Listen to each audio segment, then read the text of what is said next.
Hello and welcome to Creature Club, a mostly weekly podcast about the monsters of Dungeons and Dragons. Every week we take an entry from the 5th edition Dungeons and Dragons Monster Manual. We talk a little bit about its history, both in the game of Dungeons and Dragons and, if possible, in the real world. Then we talk about its stat block, the sort of numbers that make up the creature itself. And then finally we talk about it in our own context, how we might use it in games or settings that we would run, or how you might use it if you were running them. I am Daniel, and I am joined by my co-host, Mikey DC. Sup, how's it going? I pointed at the microphone there. You did. And I don't know why. It was good, though. I liked it. Sort of this, like, a bit of physicality to the action. Yeah, but no one can see a point. How's it going, everybody? Welcome to Creature Club. We're here live again, actually. We're not like you're not listening to it live, but we're doing it in the same room. And, because, I don't know, we have Nando's and decided to just... Yeah, basically, just do it then. We're in my new home. Yep. Hopefully it sounds all right on the record. Yeah, hopefully. It's a kind of a... Like, I don't know how good it is for recording, but it's cool. It's a cool space. Yeah. And it'll be worked on, hopefully, and become a proper good place to do a good record. Yeah. And I don't have windows facing onto a main road anymore, so we will lose out on the soundscape of like passing buses in the night. That's an end of an era. That's weird. It is, like, God, yeah. Since episode 1, there has been like just traffic like going on, and no matter how hard I tried, I can never get rid of it. God, I'm so sorry. Yeah, even when sometimes I'm like listening to it outside, I'm like, but my window was closed. That doesn't how. Yeah, like I'm just. Like, I didn't hear it. Can you close the window down? It's closed. Oh no. Oh no. The bus is haunting the podcast. It's the Venga bus. Why is there a bus passing? What bus? No bus. There hasn't been a bus on this road for like 20 years. Buses have been outlawed for 50 years. Ever since that one bus crash. Oh my God. That's your. What's the podcast about again? I don't know, but there should be a demon bus. Maybe we should make that homebrew that monster. That's pretty cool, actually. That'd be a fun carry on to like the nightmare, like a kind of a nightmare chariot. Yeah, that'd be cool. That's cool. Like we're not there yet, though. Headless coachman. Oh, that's cool too. That'd be kind of fun. Anyway, sorry, that's not what this episode is about. It is not. Although it's a good setup for the Death Knight. It's the Death Paladin, the Undead Paladin, I guess, is kind of a good way of putting him. If you want to know what he looks like, just picture a zombie man in armor with a sword. If you picture what a Death Knight looks like in your head, he probably looks like that. Yeah, maybe. I think it's fair to say that, like, if I say the words Death Knight and you're like, all right, plate mail, Skeleboy, bad eyes and magic, maybe you're like most of the way there. You can't really mess it up. Yeah. Yes. Undead Paladin, I like to go with that. Yeah, Undead Paladin is super solid, yeah. Yeah, because that's basically what he is. Yes, so just to give a bit of background, the Death Knight doesn't really necessarily have a lot of specific, I think, like mythological heritage. It just sort of, it's obviously the classic kind of like shamed honorable person lives on as a ghost because they can't rest until they have resolved their mistake. But they're not necessarily based on anything specific. But in the game of Dungeons and Dragons, they have been around for a very long time. Yeah, since like day one, actually. From that, we mentioned that one Dragon magazine with the Greyhawk one. Yes, I think we read something from it before. I forgot what it was, but like it's what was his name? Saint Kargoth, King of the Death Knights. Yeah, he was like the first one to show up. Is that right? Yeah. So the Death Knight was first introduced in the Fiend Folio, which I think we've mentioned before when we talked about some of the other fiends. Probably the Cambion, if I were to guess, but I don't know. I think I might be wrong.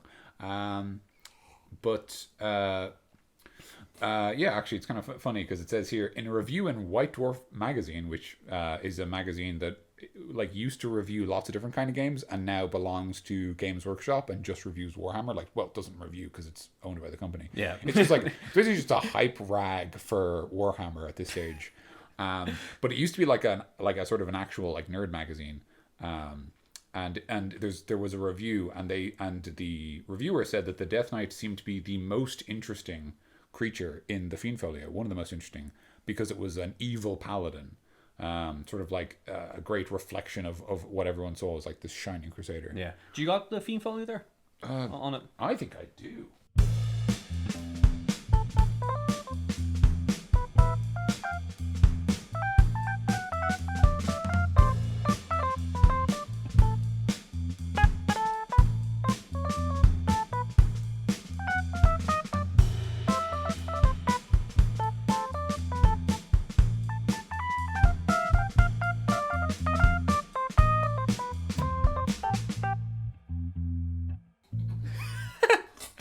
I know. For those of you at home, we've just opened up the Fiend Folio, and the opening art it's very special. Yeah.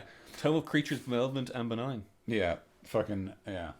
I think Shrek 2. Yeah, there should be like a compilation of every time we have opened up something and we laughed at the art. Oh fuck! I don't know. I don't know if a lot of them got on the air though. Oh, I don't know either. Actually, if anyone wants a laugh in terms of old D&D stuff, just look up "A Paladin Goes to Hell." So the Paladin Goes to Hell is like an adventure from like AD&D, and like the front cover, I'll describe it. It's a man in armor fighting off a demon. So you think it's cool, but it's like the guy looks like he just looks like a fucking dweeb. Oh my god, I'm gonna bring that up too. I'm picturing do you know the bad American box art for Mega Man? I don't know if I do off the top of my head. Here it is, A Paladin in Hell. Fuck me. Just look at this asshole. All right, yeah, we're gonna should we get it up on the website? Or actually, yes, that might even be the album art for this episode if I can swing that. Just fucking look at him. Look at him.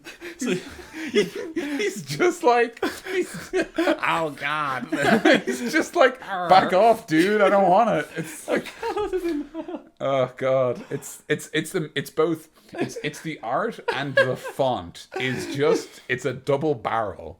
Oh god. Yeah, he looks such a derpy looking knight. and the fucking demon looks like a stupid asshole. Like, nobody's coming out of it well. But anyway. Is there there must be a Tumblr for all these funny that'd be such a good.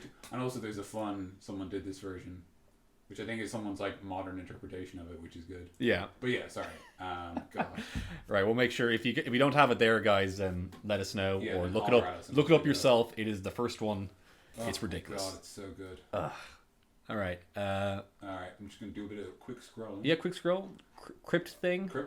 Darkstalker, not nice. Death dog. Nah. Death dog. Damn it. So close. It's a dog with two heads. It's in the mouse manual. It's at the back. Fun fact. Yeah, man. Here we go. We're meandering in this episode. We are, but there you go. Let's see, Death Dog. Yeah, look, there he is. Oh my dog gosh, with two heads. Wow. Yeah. Death Dog. There we are. It's like Cat Dog, but not in any way, really. Right. So I know this is kind of weird because back then it wasn't too. You didn't have much of a stat block in like those older editions of D&Ds when they gave you monsters, but the stat block's very different. Yeah. It's much more of a breakdown of how the fight might go. The only like hard numbers were things like the AC, they didn't say HP, they said hit dice, and so what that means is, and so if, for the case of the Death Knight, it says 9, and then in brackets it says 10-sided dice, so you know which kind of dice to use. Yeah. But the assumption is that most creatures use a D8 or smaller if they're smaller creatures. And then it just says things like special attacks, intelligence, and then just a big breakdown of all this cool stuff they can do. There's a weird spider lady. Oh, that's Lolth. Oh wow. There she is. Wow, there's Lolth. She appeared there. She looks very weird in that one. Yeah, so we'll just stick to the first bit on the Fiend Folio because this bit's the cool bit. Yeah. The Death Knight, and there are only 12 of these dreadful creatures known to exist, is a horrifying form of lich created by a demon prince, it is thought Demogorgon, from a fallen human paladin. The Death Knight itself cannot be turned or dispelled, though it is affected by Holy Word, but it has power over undead equivalent to that of a 6th level cleric. It has 75% magic resistance, so it just has magic resistance. And if 11 or lower is rolled on percentage die, a magic spell will be reflected back at the caster. Cool. So he can bounce back magic at you. He can command undead, because obviously back then clerics scaled and gained the ability to control undead. Oh God, have you heard the turn undead thing? No. Oh Jesus. This is actually a legitimately really funny story. So in AD&D, or maybe it was 2nd edition, but it was the earlier editions of D&D. I think AD&D was one of them. It would say you would have the cleric feature turn undead, and under the heading it would give you the strongest creature you could turn for reference. So it would say turn undead, zombie, turn undead, ghoul, and this would go with each level. So level 1 would be zombie or skeleton, level 2 would be ghoul, 3 might be white, 4 might be mummy, and 5 might be vampire. Yeah. And there was a group of players who misinterpreted turn undead as literally yes. turn undead. Yeah. So they thought when they were a 5th level cleric they could turn into a vampire. At some point they could just activate it. And the best part was that there was a point where 2 clerics were fighting and they both turned into undead and they started fighting, but vampires and mummies in AD&D had level drain, so they hit each other, drained their level, and because they were no longer that level, they went down the scale of the undead. So the 2 vampires fighting, one of them suddenly turns into a mummy and hits the vampire and he gets level drained back down as well. It's the stupidest fucking shit. I'm you, but stronger. That is, yeah. I think I might have heard that story before. I can't remember where I heard it, but it's very good. I just love. It's so reasonable. It says turn undead. I turn undead. Yeah, actually, yeah. I think I might have made that joke the first time I played D&D. It was turn undead. Yeah, that means he turned to an undead. I die. Yeah. So anyway, Death Knight. He's been with us since the Fiend Folio, which is AD&D. Yep. He then appears in every edition of the game. In 2nd edition, we get the most iconic version of the Death Knight, which is Lord Soth. There's a special passage in the 5th edition book even about Lord Soth, who is from the Dragonlance setting. Yep. In 3rd edition, he was there. There's not really a lot to say about him, except for the fact that it was used a lot. Is it the only thing to say? Because the fact that 3rd edition had a kind of a license where lots of other people could write books about it. They had sort of the SRD license. Yeah. And so lots of people would feature Death Knights. In 3.5, more of the same. There was a bit more detail on specifically the Death Knights of Kryn from the Dragonlance setting versus other Death Knights. In 4th edition, there was apparently a massive increase in the backstory of the Knights, which I have no interest in. Yeah. And then it says... Yeah, I was going to say, knowing 4th edition, they probably gave us a lot more Death Knights to use, because they are... Whenever they give you a monster, they give you a lot more of them. They do, yeah. Interestingly enough, the 2 versions they say here were listed in the original monster manual were the Death Knight Human Fighter and the Death Knight Dragonborn Paladin, which makes me think the Death Knight might have been a template you could apply to existing monsters. Yeah. Which would be very cool and would suit the Death Knight down to the ground, obviously, because it's something that can happen to seemingly anyone. Yeah, you can kind of use it where any fallen hero can become a Death Knight, not just a paladin, Exactly. Which could be a very cool way to use this. Maybe I might go into it later. Yeah. So that's it in the previous editions of the game. So as I said, the most famous sort of paladin in D&D lore is Lord Soth, but the first named paladin is my favorite because he has a great name, which is of course Saint Kargoth, King of the Death Knights, which is just a rad name. Yeah. And he of course has 13 followers because bad numbers. Yes, that's a bad number. Do they all have specific powers? Do you fight them one by one? Fuck and they all me. have We're not even at dessert yet. Yeah, it's if I was gonna put these guys in my game, they would all have their own. It's the only reason different weapon. It's the only reason you'd have a King of the Death Knights, though. Yes, I'm thinking Mega Man, where you can fight anyone, and then when you kill one of them, you get their weapon, and then you like go on a ritual to like purify it, and then you get its power. Yes. Wait, it's not dessert. We should stop. And then, we're not there yet. But it just worked itself. Like once you get to Saint Kargoth, his level, then you have to use all the weapons to get through. He has 13 different forms, one for each weapon, and you have to defeat all of them. Okay, dessert later. We'll get to that. Okay, so. Let's hit me up with that 5th edition Death Knight there, sir. Alright, cool. So the 5th edition Death Knight, when a paladin that falls from grace dies without seeking atonement, dark powers can transform the once mortal knight into a hateful undead creature. A Death Knight is a skeletal warrior clad in plate armor. Beneath its helmet, one can see the knight's skull with malevolent pinpoints of light burning in its eye sockets. He has Eldritch power. The Death Knight retains the ability to cast divine spells, but no Death Knight can use its magic to heal. Interesting. It also attracts and commands lesser undead, although Death Knights that serve powerful fiends might have fiendish followers instead. Death Knights often use warhorse skeletons and nightmares as mounts. Pretty cool. That's metal. Cool. Yeah. Immortal until redeemed. A Death Knight can arise anew even after it has been destroyed. Only when it atones for a life of wickedness or finds redemption can it finally escape its undead purgatory and truly perish. And he has an undead nature. The Death Knight does not require air, food, drink, or sleep. So, there you go. He's like the Terminator. Very much so. Cool. I might actually read this Lord Soth bit because it's right here. Yeah, absolutely. And if you guys are interested in Lord Soth, because I actually didn't know too much. I just knew the name. I never really knew the story, but some guys probably knew this already. But I'll read it anyway. Lord Soth. Lord Soth began his fall from grace with an act of heroism, saving an elf named Isolde from an ogre. Soth and Isolde fell in love, but Soth was already married. He had a servant dispose of his wife and was charged with murder, but fled with Isolde. When his castle fell under siege, he prayed for guidance and was told that he must atone for his misdeeds by completing a quest. By growing fears about Isolde's fidelity caused him to abandon his quest. Because his mission was not accomplished, a great cataclysm swept the land. When Isolde gave birth to a son, Soth refused to believe that the child was his and slew them both. All were incinerated in a fire that swept through the castle. Yet Soth would find no rest in death, becoming a Death Knight. So there you go.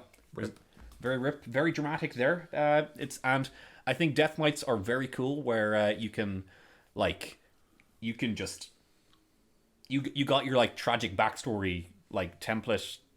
You can, if you have one of these guys as your main baddie, then you're kind of out. You're asking for your players to find about some sort of tragic backstory already, or their fall from grace or something. It's kind of give him a cool villain backstory. What you got there, Dan? I got Kargoth. I got his. So Kargoth is described first in the article from Dragon Magazine, Setting Stately Standards, which is very cool. Actually, it kind of describes the idea of the people of your world, the most powerful or the most sort of heroic clerics and paladins becoming literal saints, becoming patrons of powers and developing new abilities as a result. Yeah. And so it describes loads of cool, nice ones, ones who heal people and ones who, banish the undead. But it also describes Saint Kargoth, who is the king of the Death Knights. And Saint Kargoth is incredibly fucking rad. Just to start, he has 136 hit points and an armor class of -5, which is very, very good.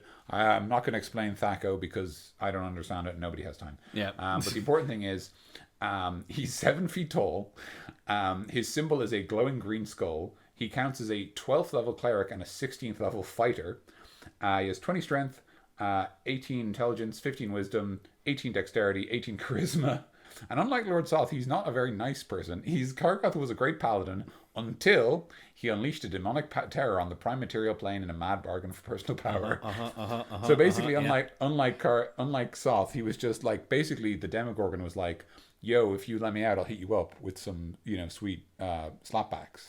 And so Kargoth was like, yeah, I'm into it. What happened there in between? He's a great paladin, and then one day, demons happened. Yeah, I think it gets elaborated on in another thing where it's he was part of this paladin order, but he's really unhappy because he thought he'd be the next commander, but he wasn't. Yeah. Even though he thought he was the greatest of them, so his pride got the better of him. Oh yeah. But who cares? Yeah. Anyway, the grateful demon prince transformed Kargoth into the first and most powerful Death Knight. When the forces of good rallied and drove away the horror, Kargoth exulted in his newly won power and performed many deeds of great malevolence and harm to the forces of good. Finally, the scale of his atrocities grew to a point where the gods of chaotic evil could not help but recognize his achievements. Needing an agent to counter the saintly agents of good, they endowed Kargoth with saint-like abilities. So I really like a lot of this because of the fact that, like, there's the implication that the evil gods, like, did it out of almost necessity. Like, you know what I mean? Like, they were like, we need a counter to the agents of good. Yeah. I kind of like that. Yeah. Okay, so let's get to the good part. Kargoth's powers are many and terrible. Terrible as in dangerous, not as in not like he's shite. Although that would be really funny if it was just he's actually not very good at this. This is actually one of my favorites. He automatically commands any undead he encounters, except for those directly serving Orcus. Just literally, like, wow. It doesn't matter. I love the fact that, like, that includes, like, vampires. Yeah. He can control anything, like, because he's just so powerful. He can summon 2 Death Knights at will once per week. just once per week. Will you get the milk? Yeah, it's Friday again. Time to summon some guys. Time to summon my friends over for some Halo 2. He has 90% magic resistance, and there's a 65% chance that any spell successfully cast at him will be reflected back upon the spellcaster. So it's just not worth it. Yeah, just like Boing Flip, the character. Yeah. He wears +4 plate mail and wields a variety of magic swords of great power, though he lusts for even more powerful weaponry. The only sword, this is actually really cool that I really like, the only sword in his long career that came close to satisfying him was Gorgorin the Shatterer, which does 2 to 20, which is 2d10, plus strength bonus damage, and each victim it strikes must save versus death magic or be disintegrated. It's just a sword that disintegrates everything. Yeah. Fortunately, the Shatterer was lost when Kargoth battled the legendary Haynard of the White Guard. Kargoth has never stopped looking for the sword since, and dark shall be the day that Kargoth and his beloved sword are at last one again. Maybe this is actually the best part, sorry. Kargoth rides a glowing green chariot driven by 6 nightmares, each with maximum hit points. While in the chariot, he generates fear in a 120-foot radius. Outside the chariot, it's only 30 feet. Continuously. He is capable of the following additional powers, usable 1 at a time and 1 per round. Wall of Ice, Dispel Magic, Darkness 20-foot radius. Thrice per day, he can do each of the following. He can gate in at type 3, 4, or 5, which is basically degrees of demonic power. Yeah. With a 100% chance of the gate opening, so he always gets them. Use any of the power word spells, just if he feels like it, 3 times a day. A symbol of pain. Dance. Power word dance. Power word gets milk. Yep. A symbol of pain or fear, and toss a 20 dice fireball. Was that? So as in a fireball, but it's 20d6. Yeah, that's what I thought, but like... Yes. Kargoth's physical body was... Is that more? Is there to it? Yeah, this is the last part. Oh, cool. I'll read that. Kargoth's physical body was driven from the prime material plane centuries ago, but in his undead form, he is still able to venture to the prime material plane to wreak havoc. So there you go. While he just shows up whenever he likes. Hey guys, I'm here to wreak havoc. Oh, come on, man. We just did this last week. We just got rid of you. This week I can summon more guys. No! While he serves Demogorgon willingly, his power is believed to approach that of his masters, and his actions in the complex rivalries of the Abyss require close scrutiny. So his power level is pretty high, guys.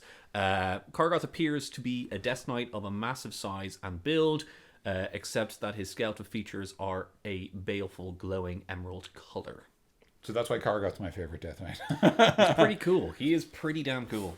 He's just a bad dude. He's just a very bad dude. Yeah. I just love the fact that, like, as far as the rules of the game are concerned, he can just show up whenever he likes. Yeah. It's like, yeah, we don't have a good way of getting rid of him.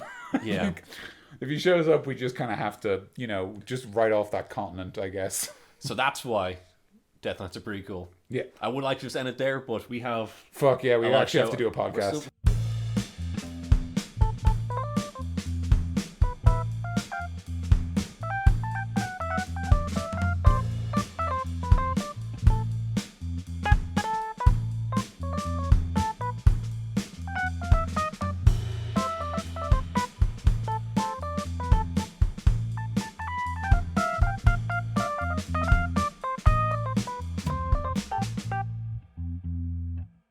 Meat and potatoes time. Let's do it. Oh yeah, okay, cool.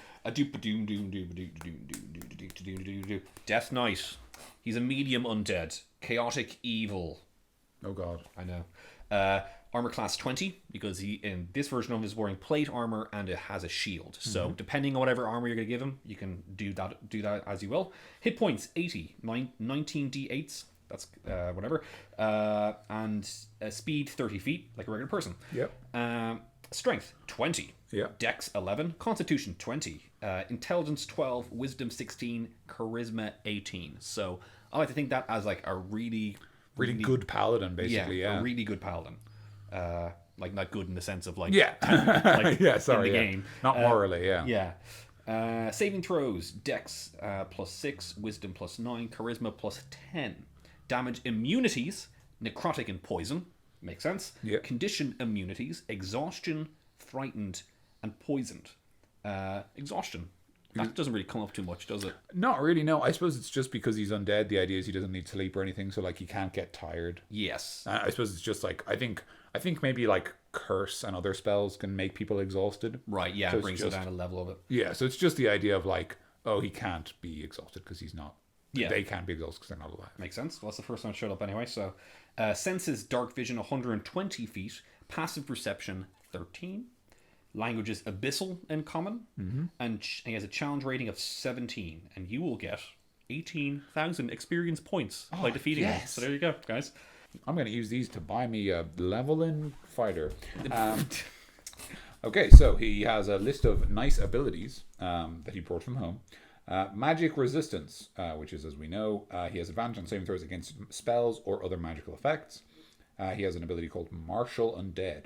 Unless they are incapacitated, the Death Knight and undead creatures of its choice within 60 feet have advantage against saving throws. Sorry, not against saving throws. Advantage on saving throws against features that turn undead, like the Cleric and the Paladin, who have, I think, Turn the Unholy, and I can't remember what the Cleric has, I'm sorry. Oh, fucking hell. Spellcasting. The Death Knight is a 19th level spellcaster. That's very bad news. Yeah, that's very high level there. That's actually a very high level of spellcasting. Its spellcasting ability is Charisma, so its spell save is 18. And it's got a +10 to hit with spell attacks. So that's, yeah, good. It has the following paladin spells prepared. I appreciate that because it means I don't have to think about it. Yeah.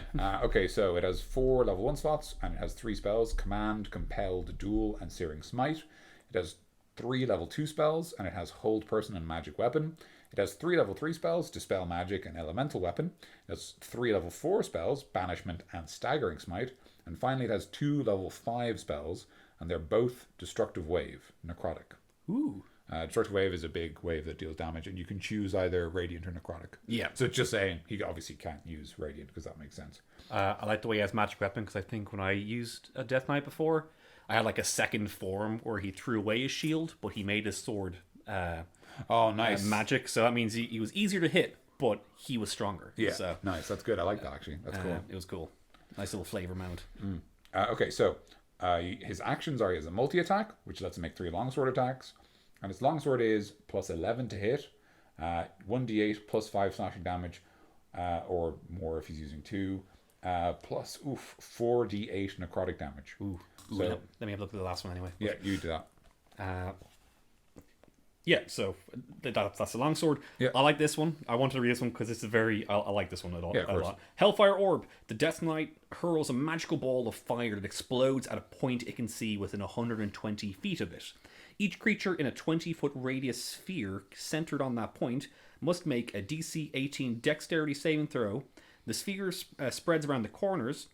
A creature takes 35 10d6 fire damage and 35 10d6 necrotic damage on a failed save, or half as much damage on a successful one. So it's just a kind of like a fireball, but just stronger and more Death Knight-y. I like this because it's just, I like giving my bosses a special final attack to do. And the way he just gets one of these a day, that's kind of cool. I like how that is, because it's 10 fire dice and 10 necrotic dice. It's actually like Kargoth. It's like the 20 dice fireball. Yes, it's exactly. Like a version of it. Yeah, it's very cool. He has 1 reaction. He has a parry. The Death Knight adds 6 to its AC against 1 melee attack that would hit it. To do so, the Death Knight must see the attacker and be wielding a melee weapon. So yeah, so that's the parry ability. We see that sometimes on like a lot of kind of like monsters at the back, like the normal humans have it because it's kind of a cool human power. Oh god. But yeah, it's very good. So yeah, Death Knight. It's one of those stat blocks that seems straightforward, but then you remember he has like 10 spells to remember. Yeah. And like I don't really know many of these spells. I know like a couple of the obvious ones, but I don't know the specifics of like elemental weapon, or the specifics of destructive wave. I just know the rest of them. Yeah. Because I don't cast many 5th level magic spells or 3rd level magic spells. You just gotta do your homework, man. I do, yeah. When you're using them, just you like, okay, what do these spells do? And then actually, whenever I do that and look at the spells, I'm like, there's actually some cool spells I find out about. I'm like, this will actually be very fun in the fight. So yeah, look up some spells, guys. It adds to fights. Yeah, I would say the only thing I would say about these spells is they're all kind of direct, and in the way that we just talked about Lord Kargoth, and the way he had the Wall of Ice power, something like that might be cool to mix up the Death Knight. Because at the moment we have a lot of abilities to fight the players and damage the players, but aside from Compel Duel and Hold Person, he doesn't, and I guess Banishment, he doesn't have a lot of ways to like kind of trap the party, if you know what I mean. Yeah. And something like a big Wall of Ice or something like that would be kind of cool as a way to go, nah, you're stuck in here with me, dog. You have to win this fight to survive and get the magic item and leave the dungeon. Yeah. Shall we move on to dessert, or is there anything else you want to say about the stat block? No. Never. Okay. Okay.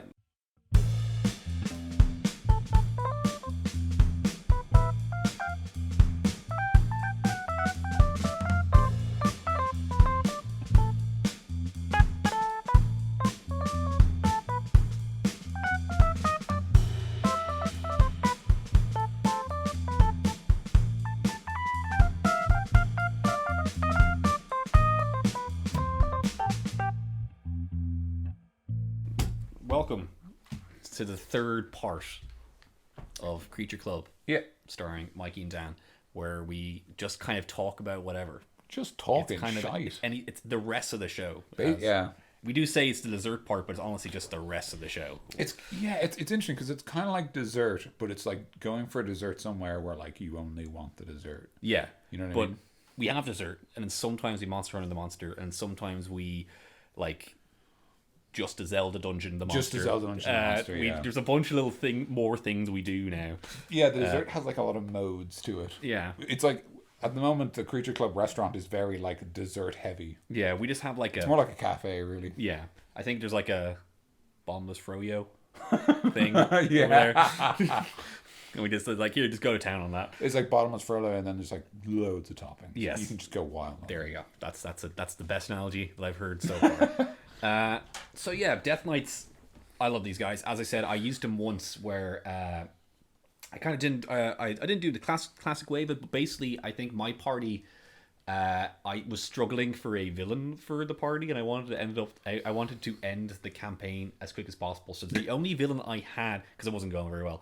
So the only villain is this the one you've mentioned before? The one where one of the players, like their character died, and they were like the heart and soul of the group. Yeah, and then it ended up being an unsuccessful season 2. Oh god, yeah. And it just it didn't really end up being too much fun, but it was fine. It was D&D. It was just good crack. Yeah, like, we all liked each other, and we all had a good time, but it just wasn't as entertaining as it was before.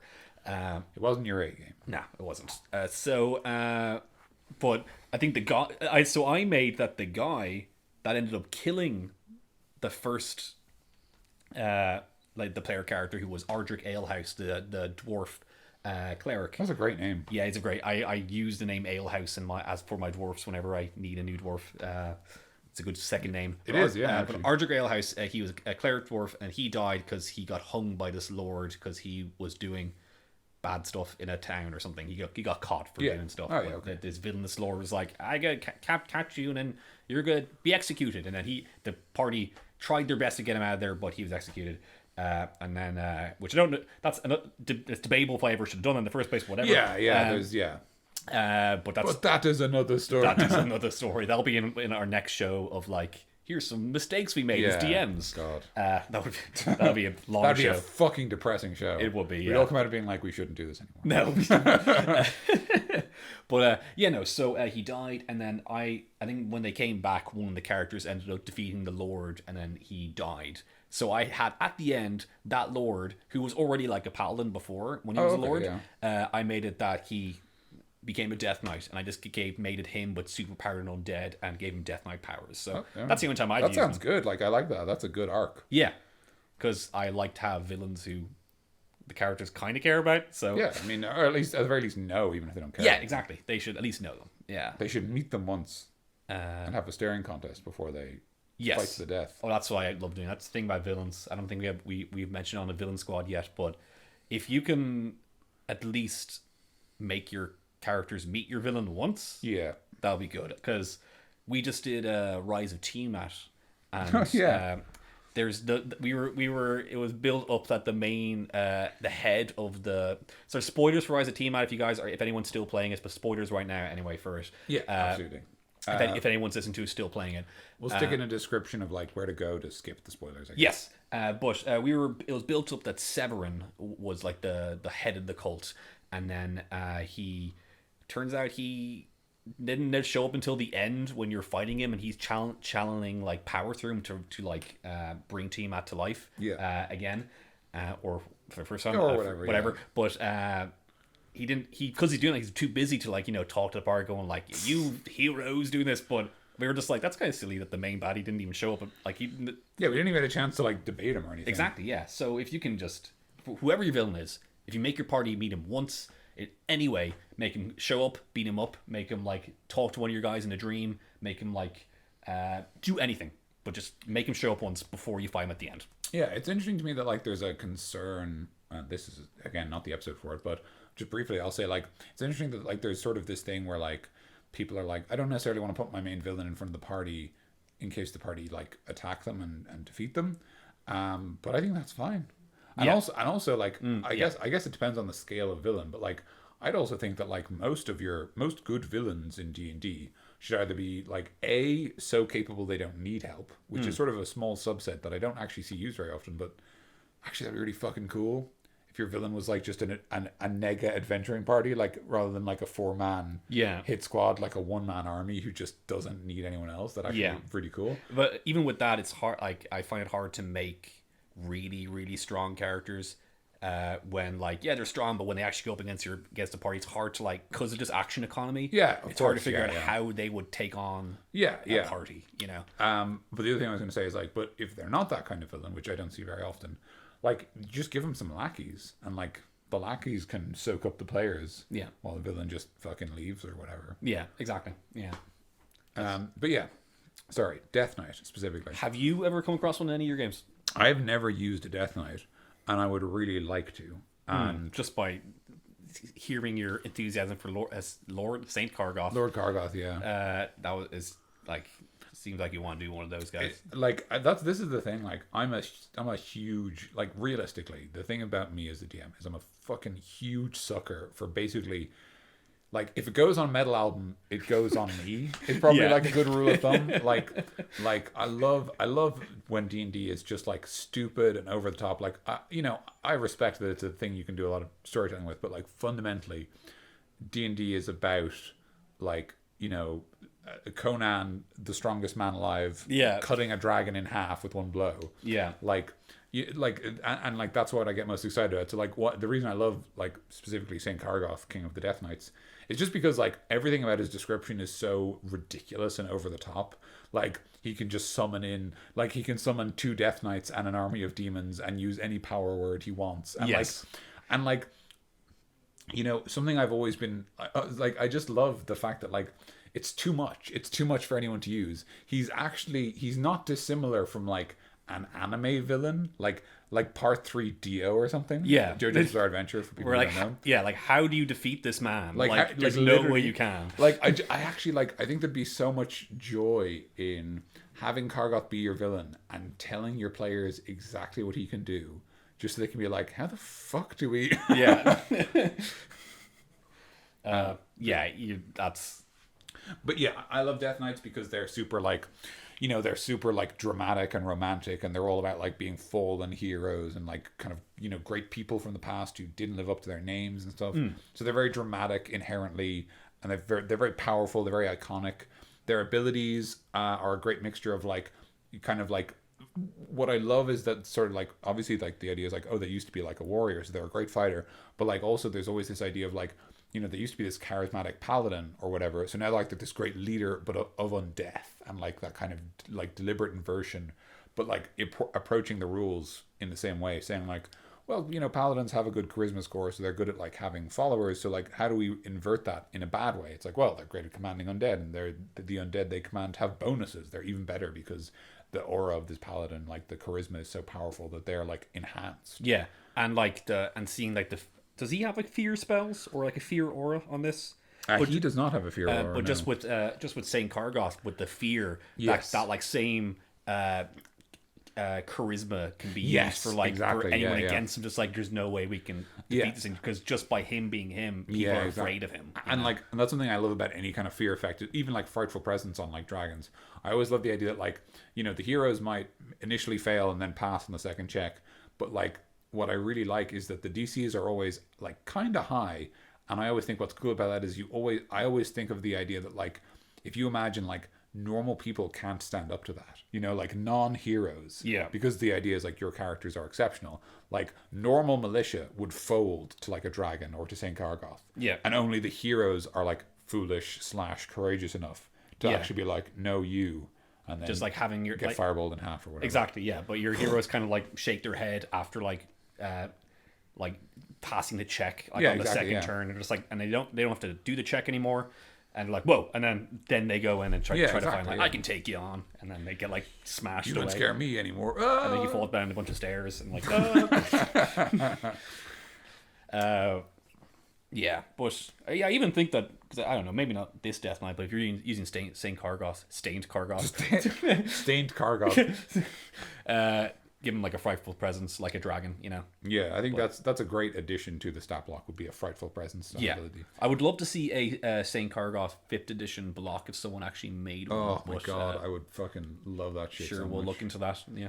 Well, yeah, absolutely, and I especially like at some point anyway. We don't have to do that now. No, of course not. But yeah, no, I think the Kargoth is great. I think that the Death Knight overall is great. I think we should go back to what we talked about before with Kargoth. The idea of his kind of nightly unorder, or whatever you want to call it. Wow. I can just picture like on the front of the castle, nightly order, and it's like, oh, this ain't too bad, and then like oh god. Yeah, I think so. Maybe, or like not just a Zelda dungeon, but just a Mega Man game where that's Castlevania. Sorry. Yeah, but like I think I mentioned where each member of the order has a different weapon that has a different ability, and you have to fight them all, and then only after you defeat them all, then you can fight Stained Kargoth. Stained Kargoth. All right, so there are 13 of them. Yeah. So what do we think? What do we think each one does? What do we think each one, like? What's their weapon, and how do we like theme that? Yeah. So Kargoth, swords. He's got swords covered, so no one else can have swords. Yeah, no one's allowed to have swords. All right, so let's start from, I guess, like the top and work our way down. The dagger, the humble dagger. Yeah, I'm thinking like somebody like maybe like a roguish dex character with like either a dagger or like 2 daggers. Yeah. Or like a bunch of daggers where they throw some of them and then they run up to you and then they stab you with a couple of multi attacks. I always had this flavor in my head where a rogue character would throw daggers at you and then they run up to you and then take daggers out, and that does damage as well. That's like one of the cool idea. I like that. Instead of just like, I attack you with these daggers. But anyway, that's just how I use the fight. But what kind of dagger? Yeah, would it be? I like the idea of kind of dagger fighting to kind of play with the idea of like a roguish character. I had a character in the last campaign I ran. I had the I had one of the villains when during his boss fight, he was kind of this sort of this like assassin, like mastermind guy, and basically like the party fucked up his plans because that's what parties do. Yep. And so he made a deal with a greater demon to get more power to kick their butts. Yep. Because that's what villains do. They just double down on being bad people until it, bites them in the ass. Yep. So during the fight, it was in this like dark cave, and basically he just made like throwing attacks against the party, like hitting them with I think his stat block was based on a monk, so they were technically darts, but darts and daggers I think might be the same damage wise, or maybe I think they're both D4s. D4s, yeah. So yeah. And I described, rather than having him just throw like darts, I described how he like pulled at the shadows around him and like snapped out shards of it and then threw them at the party. Cool. That's very cool, yeah. So you could do something like that, where maybe this knight specifically kind of plays with like light levels, and like, when they're in dim light, they can kind of pull at the shadows around them and throw them at the party. Yeah. And you could even like play with that idea. You mentioned, DC, like if he sticks you with a dagger, if this Death Knight sticks you with a dagger, like darkness comes out of it, so like you can't see for a while. And then maybe they like punch it and it deals more damage with breaks. Yeah. And then you can see again. Yeah, that's cool. That's very cool. God damn it!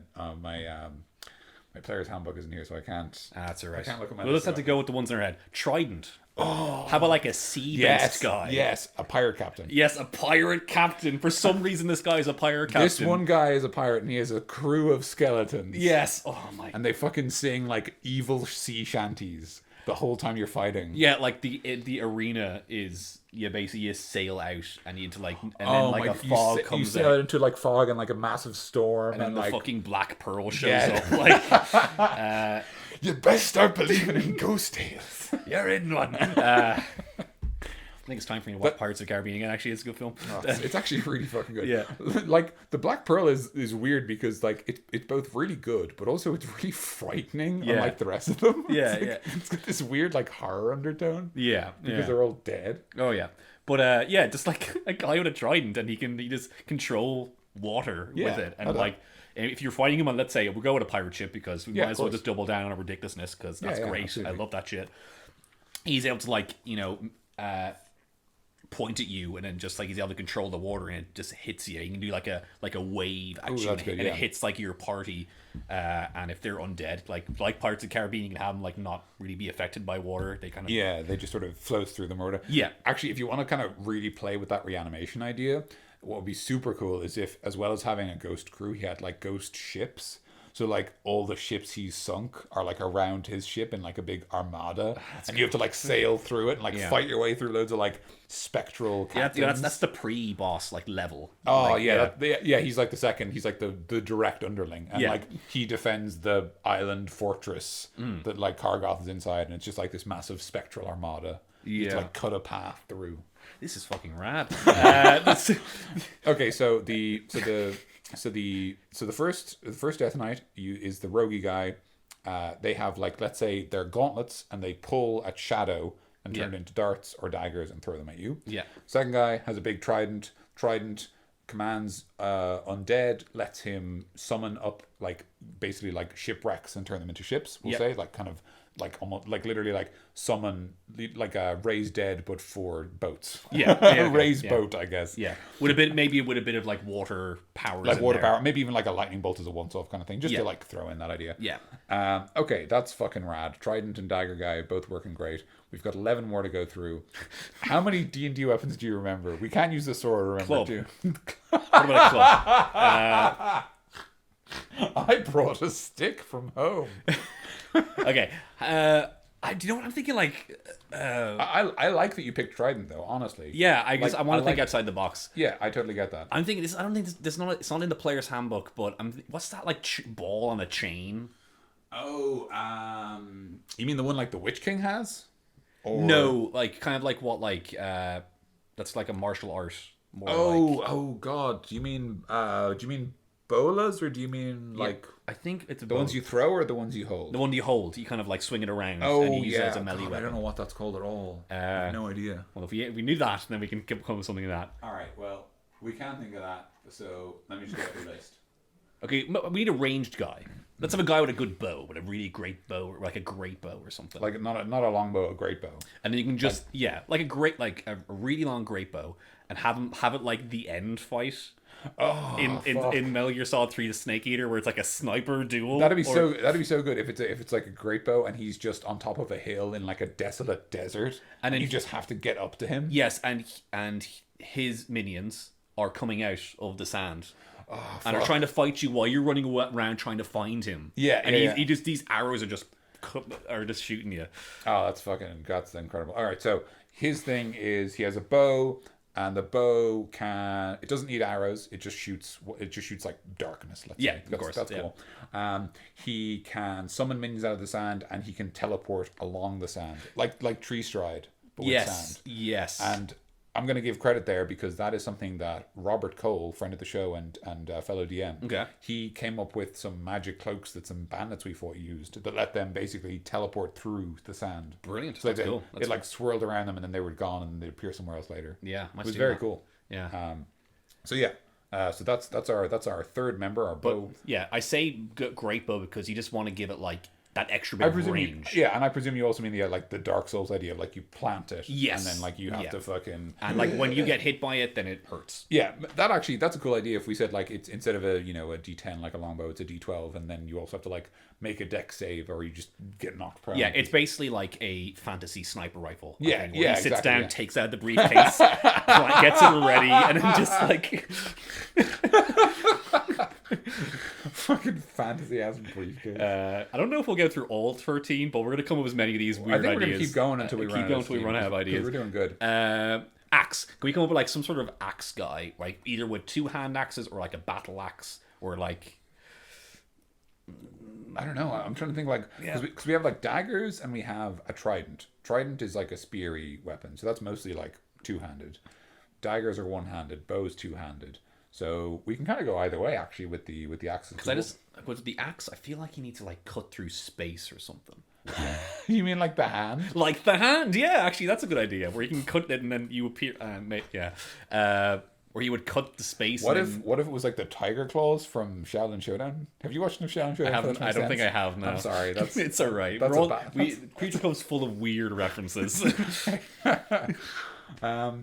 Okay, so yeah, the tiger claws so Shaolin Showdown is that cartoon about people fighting over mystic artifacts. Oh yeah. And the tiger claws were an artifact, and their thing was that they could cut holes in space, and you could and basically they would open up like gates, and you could step through them and be teleported anywhere else. Yeah, and hilariously, the tiger claws were so overpowered that a character in the show hid them so that nobody could reach them. He basically used them to teleport into the center of the earth, and then opened up a gate but left them behind so that no one could reach the tiger claws. Yeah. Because it was like the whole show revolved around these one item. Yeah, so funny. That's a very Hirohiko Araki way of doing things. Sorry, JoJo's again. Sorry about that, guys. But yeah, so maybe an axe that works like the tiger claw. So you can so this Death Knight, I think a big axe suits this best. Yeah, a battle axe or a war axe or whatever they're called. A great axe. Yeah. So they can do a big slash and it opens up a portal that's maybe kind of local. It can't affect too far away. Yeah. Or maybe it can actually, because actually it would be cool if that was like, say, I don't know, if it was a teleport equivalent spell but with a gateway, and we kind of use that lore to say that that axe guy is like Kargoth's headsman. Like he goes after people because he can teleport after them and stuff like that. Ooh, yeah. You know what I mean? So when Kargoth has someone, they tell the axe guy, and the axe guy just goes, I'll have them, and just cuts a hole in space and steps through. And he goes through, yeah. Very and maybe you can just like a Terminator-esque guy where he just keeps going after you. Yeah, and this guy's super tough, but hard to put down, but he's just chasing after you all the time. Like the Dullahan from our actually, yeah. From our homebrew special. Homebrew special. Listen now if you haven't already. That's very good. Quick little plug. Yeah, absolutely. It's such a good episode. Okay, so that's cool. I like that. Thor's hammer. Will we just do Thor's hammer as one? Like a hammer that you can throw. That you can throw and come back. I like that. I'm into that. You can just do that. That's an easy one. Do we want to mix up Thor's hammer at all? Do we want to do anything with it? Let's see. What kind of... So Thor's hammer, generally, you can use it to fly by kind of throwing it and following it. You can use it to call down lightning. Yeah. It's super strong. It's super heavy. if I were to make a suggestion based on the fact that the Trident kind of has storms covered. Yeah. What if Thor's hammer, instead of pulling you up, pulled you like down? So like you burst out of the earth, like it pulls you out of the core. Yeah. So like it burrows, it gives you, rather than giving you like a fly speed, it gives you a burrow speed. Yeah. Okay, you throw it down and it pulls you through the earth, and then you come back up and like explode out, and there's lava everywhere, and then you throw it at someone. Yeah. That's cool. Actually, that's very cool. Fight him in a volcano or something. Ah, fuck. That'd be so good. Because you want to have all the different levels. Like you have a sea level, you have like a sand level. And that means we need an ice level. So alright, ice level, what we got for ice? Maybe like a javelin, like an ice pick. Or like a spear. That's good. A spear's good. What else? Is there any like... What about like... let me just have a look through these real quick. Anything here? War pick. Once again, ice pick. War pick's not a bad shout for ice. Yeah. See, a lot of these weapons are kind of like this samey a little bit now because they're kind of upgraded weapons of something else. So what about like the ice guy is like a halberd and a shield, and the shield like summons walls of ice. Ooh, yeah. And the halberd maybe like can pass through ice, so you can like, so they can like call down a big block and then cut through it. You fight him in like an icy cavern where it's like a mirror maze, like a mirror maze, yeah. And then you're like trying to find him, but he can go through the ice. Yeah. So you're trying to get through this mirror maze. That's good. I like that. Okay. That's interesting. Is there any like areas we haven't covered in terms of like location? The sky. Yeah. The sky. Very correct. What is the skyest weapon? Like a fan, like a boomerang. I'm just thinking Zelda. That's the last stuff here. Like a boomerang would be pretty cool though. But why would a fucking Death Knight have a boomerang? You're no match for my boomerang. I'm the fucking boomerang guy. Captain Boomerang. He's here. He's in Death Knight form. He died and could not rest, so came back. We won't do boomerang. I mean, it's not terrible. It's not terrible, but I don't think I want it. Consequences. I don't think I want it. Yeah. Okay. Because we might have already done storms, but I was thinking like almost like a Zeus-esque throwing lightning bolts kind of thing. That's good. That's very good. Where you can use javelins, but they're lightning bolts. That's cool. I like that. Maybe it's like a javelin or a spear, but when you go to throw it, it like replicates itself, turns into a lightning bolt. Yeah. Hits wherever, but you still got the kind of original in your hand. Yeah. You can either say that, or it comes back to you or something. Yeah, or comes like back. a boomerang. But or like the Thor's hammer we did. But it always comes back. But yeah, like something like that, or like kind of like maybe like a quiver. But what's a quiver for javelins? Like just like a case or something. Yeah, a case but or just something. You get that, but they're full of lightning bolts. Yeah, lightning bolts. That's good. If you're in the sky, is the sky Death Knight flying all the time, or Sky Fortress? Sky Fortress is cool. Sky Fortress is good. But you want to give him some air powers. Maybe he like can control wind or something. I can control wind for only once per year. but only once per 5 years. So the Sky Knight. What's a good solution for Sky Knight? What if the Sky Knight is like riding a big undead dragon that the Death Knights like killed collectively and brought back? That's cool. Yeah. And like the Sky Knight is like kind of Kargoth's like eyes and ears. Yeah. Sort of like watches the world from above and like acts as a scout. That's cool. Yeah, actually. And then he's just flying around up there, and then you have to go get him. Yeah, you have to get him. Find out a way to do it. Either you have like an airship. Either you have to find your own dragons or like flying mounts. Yeah, you have to like make a deal with something. Befriend like a rock or something. Yeah, that'd be cool. Yeah. And he puts you in a little basket, and then you kind of or like get a hot air balloon. A hot air balloon. D&D parties don't really do hot like air a balloon, and something happens.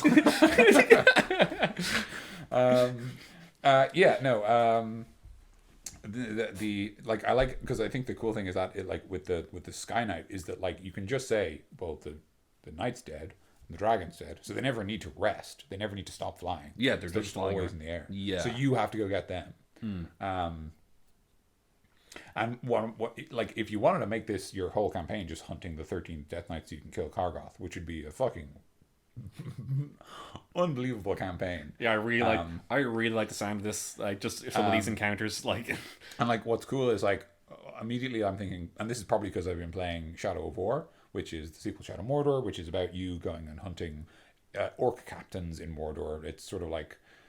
It's pretty good. Anyway, one of the things that can happen is like you could go to attack one captain and then another captain ambushes you, and you could do that same idea here, where because you don't know where the Sky Knight is, if you're like if you know you are fighting say the Desert Knight and the fight's going really well, the Sky Knight shows up, complicates things hugely. That's cool. Maybe you have like a little table or something where you're like you roll it, and then let's say after.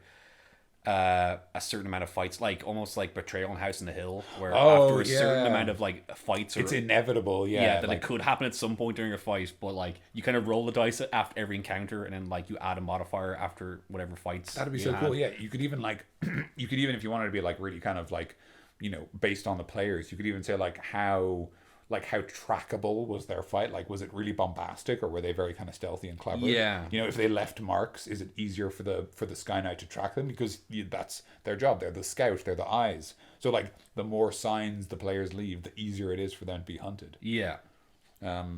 Fuck, that'd be so cool. That's rad. Oh my god, Secret Villain Squad episode. Yeah, fuck, sorry, God. It's just been a Secret Villain Squad episode the entire time, guys. We didn't tell you. You did actually have. You did say at one point you're just like, I want to do St. Kargoth as a villain squadron. Yeah, I did, and I've just done it now. We forgot about it, but yeah, it's happened. We just sort of did it by accident. Any final ones? Because I don't know. We won't meander for like. I think weapon, yeah. But and I like the idea as well that we might leave some of them, and so that you might have them specifically to your game or whatever. Yeah, your game, your setting. If you have any ideas that you want to share them on to us, because that'll be super cool. Yeah, absolutely. For your Death Knights. I guess all I can think is like if you did have a great club, maybe you can kind of like smash earthy ground, or if you had like a war pick or something, you can smash. If you're in like a caverny area, you can kind of be like the Miner Knight. Like, oh yeah, that'd be fun. I'm just like these are just Shovel Knight like villains now. Just Miner Knight. I was thinking like there's I can't remember what it's called, but there's like like kind of like bayou style swamps where there's like trees growing out of there, and like mangrove trees, but there's no like solid ground. Everything's on boats. Yeah, like somewhere like that is an arena for a fight. Ooh, yeah. Maybe like a knight who, like can unlike Ocean Knight who has a big armada and everything. Yeah. This is more like almost like a stealthy, swampy fight. Maybe this knight uses like sort of something that like suits the terrain, so maybe like maybe you can give this to the daggery guy, because if we're going with like certain areas, the dagger guy can kind of have the swampy darkness. He takes it out of that. Maybe you can kind of use that darkness in this swamp area. Yeah. Or you can do something like a net, because in the bayou you can just picture catching crocodiles or something. That's fair. No, I see that. A net build. A net, or you could go with like a. You could even, if you want to be kind of contemporary, you could even do like a heavy crossbow or something. But that's kind of stepping on the longbow guy's toes. They show up to means like, dude, come on. I have one thing. What the fuck? I just thought what the fuck, Brian? Hey, don't Brian me. Heavy crossbow's just cool, man. It's not a big deal. We'll just hang out in different places. Nobody will ever know. Oh my God, they're gonna fight both of us though. Fuck's sake. Yeah, I'm so pissed off at you. This is cool. This is rad. I really like these guys. Yeah, this is I really like this as both an idea and a campaign hook. I don't know how much I never thought about how good the Mega Man model would work for D&D. This is the cool thing about D&D is that basically any good video game works as a D&D game. Yeah, and that's not one to one. But like Mega Man works, Castlevania works, like Metal Gear works. Yeah, like most fucking D&D games are Metal Gear. That's true. Yeah, you do weird shit in weird places, and there's colorful bosses. Yeah, and it's always over dramatic. It's always over fucking dramatic, and the plotline is always incoherent as balls. Like, because only one person knows what's going on. Yeah, lots of like long exposition. Like, oh God. Fucking true. Jesus. Yeah. But yeah, like yeah, I think the Mega Man system is great. I think the like, and this is something that we were actually talking about in Nando's. This episode is not sponsored by Nando's. It's Do not go no, there. But they're not. It's good, but don't go there. It's good, but I refuse to endorse anyone to go there until they fucking pay us. Yeah, that's true. Until then, I will consistently badmouth them. Yeah. No, it was fun. But this is something we're talking about because we recently, we started a Discord where basically my intention was we have all these friends who play D&D, but they all kind of have their own slightly segregated groups. And my thinking was like, what if just everyone was in the one group and so everyone could just fucking steal each other's ideas and come up with the best stuff? Yeah. And we did a thing stolen from Matt Colville, which is the idea of pitching campaigns, where like you kind of write out like 3 or 4 campaigns and you go like, here's kind of a headline description of what you'll be doing in this game. And you were saying, DC, like what you kind of realized when we did this is like people are basically up for anything. Yes. If you just tell them what you're doing. Like you have a campaign idea. It's good to do the pitches idea, and if you want more information on that, look up Matthew Colville talking about it. He probably goes a lot, like you might have already seen it, but if you haven't, look it up. Absolutely. It's a great video. It's a great idea. But even if you don't have a bunch of ideas, if you have one idea, if you tell your party, give them like a trailer, basically. As in document form. Give them the movie trailer to your campaign.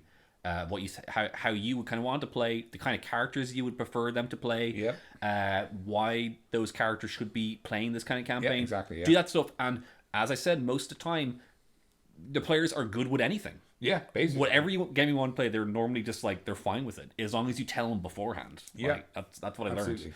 Like this is something that I've said before. The idea that like there's this misapprehension, and I totally understand why, because we talk a lot about the idea of immersion, the idea that like, you know, you kind of want to separate out what you tell the party versus like the mechanics. Like I gave the story of like explaining the random encounter system to a friend at the table. Yeah. And like just that idea of kind of going like letting them see enough behind the curtain that they know what's going on. And I think if you kind of present it as like, so you're going to do a campaign, there's these 13 powerful knights, and each of them holds a piece of the key to slay the greatest and most evil of the knights. Yeah. And you are going to slay them. That's your job for whatever reason. Yeah. And if you just tell them, it's kind of like Mega Man. You're going to kill all these guys and each of them has a special tool and you'll get the tool and you can reuse it. And like, I think if you just tell the party this is what the game's going to be like, they'll be like, great, that sounds really interesting. And it seems like you've given this a lot of thought. Yeah. And if you said like, if there's like room for sandbox, your players can do the sandbox and do kind of their own stuff, do a bit of role playing. But if you say beforehand, I want to be like Mega Man, where you fight a bunch of bosses and get these cool items. Yeah, and they're like, and they know has their own arena and everything. Yeah, they know the core element of like when they do their own stuff and they mess around. They're like, oh, cool, let's go do another like bot level, I guess. Like, almost like literally like you can just like, and that's the cool thing. Like you can really be gamist about it. You could even give them literally a list and say, here's all the characters. Here's where they are. Yeah. When you're ready, just say we start heading towards the desert. Yeah. And you and the DM knows they want to fight the sand guy, and the party knows we want to fight the sand guy. And if they want to stop like on the way in a village and do like a side quest where they, you know, resolve the water problem or like deal with some ogres. Yeah.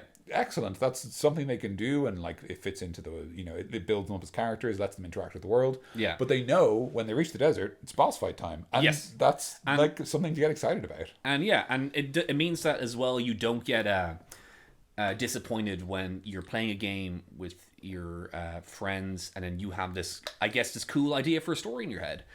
When you actually tell them a little bit of what the story is going to be about, you'll never go like, oh, they don't pay attention to my story. They just want to do their own thing. Because like you didn't really tell them like what kind of characters they should be playing in that story. And you kind of, if you tell them, then they either say, I don't want to do that. That doesn't sound like me. Yeah, exactly.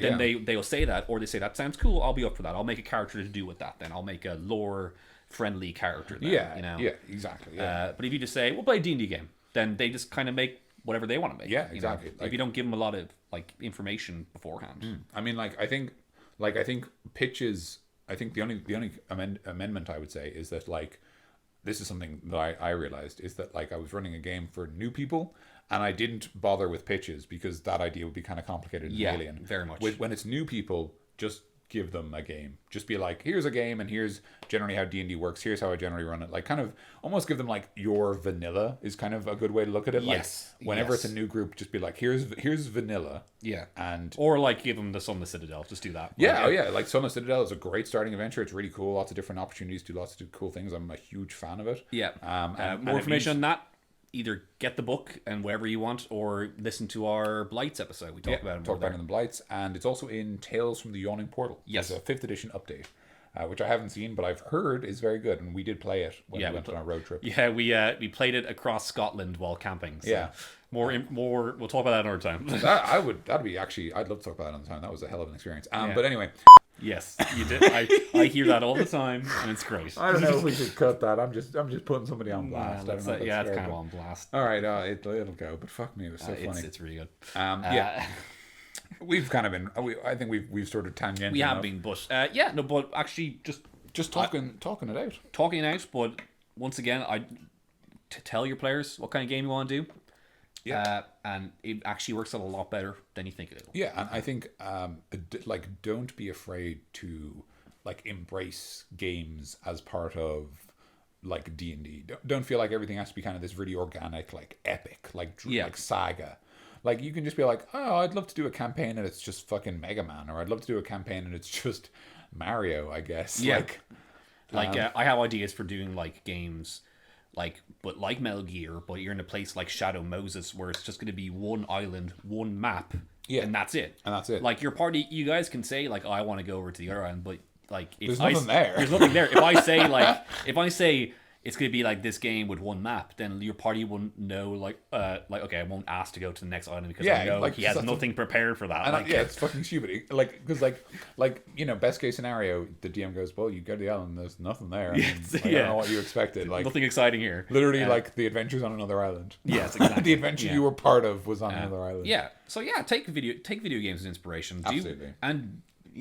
Of course, everyone DMs differently, but we love to be silly and ridiculous with our stuff. So, and in particular, I've recently kind of really started to fall in love with the idea of, because this is something I think that particularly the 5th edition Dungeon Master's Guide is guilty of, is kind of just saying, and if you want to have random encounters, you can do that too, and like not saying like here's how you add random encounters to your game, and like something I've kind of been moving towards. And this isn't something I think everyone should do, but I think it's nice to try, is the idea of going, I want to add this thing to my game, but rather than just saying I want to add it, like I'm going to come up with rules for it.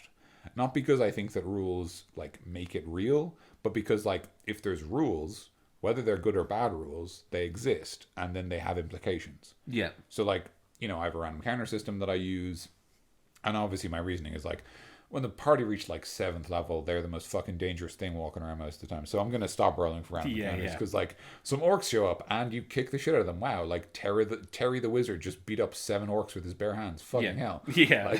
Like, you don't need to roll anymore. It's fine. But like early on, it's a great way to like kind of set the idea of like, ooh, you're in this dangerous world and it's full of monsters, and every turn is potentially hazardous, and like it's a great kind of way to set the tone. And building like a simple system of like, here's how random encounters work, even if it's just for you while you run the game, and even if because of random chance the party actually never have a random encounter, like it's cool building that system and then just being able to go like, I have this set of rules and I can just choose to ignore it or like use it differently whenever I want because it's mine. But like kind of almost making that agreement with yourself of saying like, here's the like game implications of what I want to do.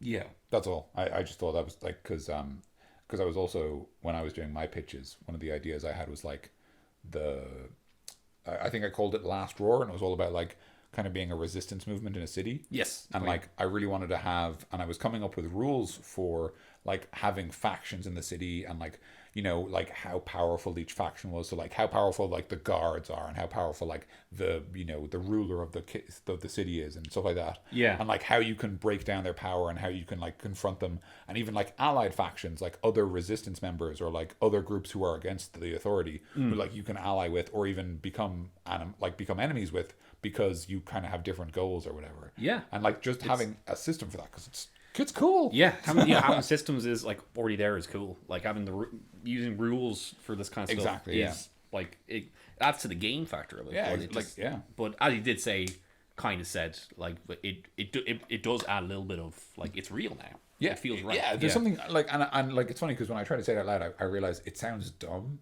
Because obviously, like, if you just go to yourself, I'm going to have random encounters. It is real. But, like, when you say to yourself, I'm going to have random encounters, and then you build a system, you're like, no, there's a system now. They're more... You know what I mean? Like, yeah, it's funny. I thought of a cool idea we might do when we're bored one week and we have nothing to do. Might go through our campaign pitches and kind of talk about our intentions for them. That would be... I think that could be very helpful, yeah. That would be really interesting. And, like, show people, like, here are the different campaigns that we've come up with and have ideas for. And if you have silly ideas, then just stick with them. Really, basically, like everyone's campaigns are different. We're not exactly, always like the bog standard Lord of the Rings is always cool, but it doesn't always have to be that, you know. Yeah, absolutely. But yeah, we'd be talking shy forever. Forgot about this about Death Knights. Death Knights are very cool. Death Knights are very cool monsters. We've talked a lot about how you could use specific Death Knights with specific items. But one thing I would like to just very briefly touch on because we should probably finish up soon. Yeah. Excuse me. Death Knights presumably in some way seek atonement. Yes. So as a huge counterpoint to what we previously talked about, a very cool way to do a Death Knight in your game would be that, like, do kind of the literals where it can't die properly, right? And just have it so that, like, the party have to figure out what it did wrong and fix it. And then by fixing it, they, like, redeem it so that it gets to live in peace, like it basically dies. Yeah. But, like, you know the Resident Evil game Nemesis? Yes. Where, like, Nemesis could show up and just chase you around rooms and stuff like that. I really like the idea that, like... Sounds silly when you say it that way. It does, I apologize. But, like, I really like the idea that, like, the party are on this quest to, like, basically free this Death Knight. But the Death Knight is still, like, trying to stop them. Yeah. And it's kind of random, like that idea we talked about with the Sky Knight before. The idea that, like, you're kind of going on this, like, tangentially related quest, like you got to deliver a magic orb or, you know, whatever. And just, like, the Death Knight keeps kicking in the door and, like, showing up. And you're like, come on, man, this is for you. Yeah. Stop. Yeah, maybe he is, maybe you guys are, like, level 1. Or maybe you're at level 1 or 2, and this guy's super powerful. And you just run, yeah. You just run. But maybe you have to find a way to beat him without fighting. Maybe you gotta either go out of your way to find a super powerful magic artifact that will make you kill him. Oh, that's cool. I like that. Yeah, or find out how he died. How he died, yeah. And try and seek him atonement. That's cool. I like that. I like that immediate thing you added there, DC, where, like, you've got, like, almost the bad ending. Yeah. Where you get, like, the super powerful, like, god-killing sword and kill him. And it's like, but what have you done? And then it's like... Yeah, like you kill him at the end, and then there's a different cutscene where your characters are like... you know, the support character gives you a frowny face, and you know you did that ending. He just, like, crosses his arms like, nah, should have done it. But you get the good ending, it's like, yeah, and then you get 100% completion, and you get a better gamer score in Xbox Live. You do, yeah. And then you can use that to brag to your friends. I forgot what my gamer score was. It was pretty high, I think. I played a lot of games. What's your power level? What's your power level? They seek atonement, then you might as well try and throw it into your game somehow. So use that either as in a lore backstory way, or even as an actual way in your game and how it will turn out. Yeah, I think I suppose the thing I would say is, like, Death Knights are obviously fucking, like, challenge rating 17 monsters. They're decisive enough to be a campaign villain. Yeah. For high level characters. And in that vein, I would say if you're ever going to add a Death Knight to your game, like, you know, almost treat them as if you're building a character, in the sense that, like, don't necessarily have to give them everything, but, like, at least come up with, like, what caused them to fall. Yeah. Because that's a great dramatic space to explore. And if you know it, like, I'm immediately thinking of, like, how cool it would be, like, if you knew, say, like, the Death Knight was tempted by power to solve a problem and then turned evil.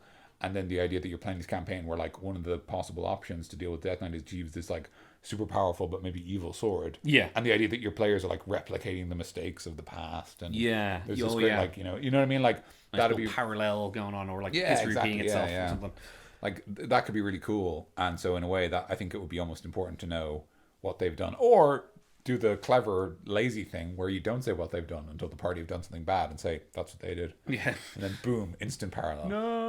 No! They lose... It was Earth all along! They lose 3 levels. You lose 3 levels, like, and 700 experience, and you also give me All your 13 gold pieces. Yeah, all your hero points are gone. They're gone.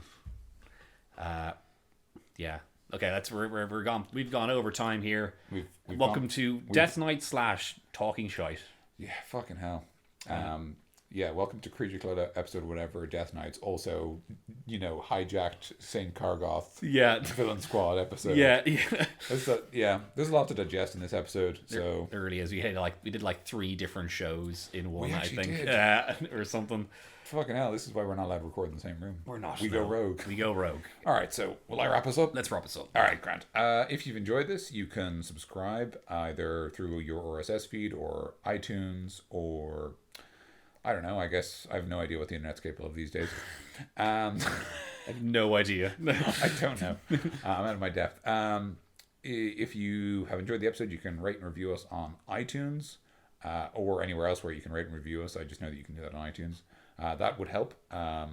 You can, although honestly, more important than that would just be sharing it with your friends. Find people who you play D&D with or who you don't play D&D with yet and be like, hey, here's a podcast. There's some people who cuss in it, but other than that, it's pretty good. Yep.